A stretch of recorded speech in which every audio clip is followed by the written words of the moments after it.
Hi everyone, welcome to Tech My Life. In today's video, I'm going to show you how to measure distance using Google Maps. So let's get started. First, open the Google Maps app on your device. Find the starting point of the location from where you want to measure the distance.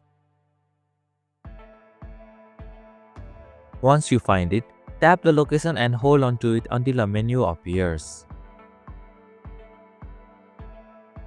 From the menu that appears, tap on the Measure Distance option. Now, simply move your screen and find the location up to where you want to measure the distance. You can now see the distance on the bottom left corner of your screen. And this is how you can measure distance using Google Maps. Thank you for watching Tech My Life. Hope this video was helpful. If it was, then hit the like button and comment down if you have any questions or feedback. Also, if you are new to our channel, please subscribe and hit the bell icon so that you won't miss our upcoming videos.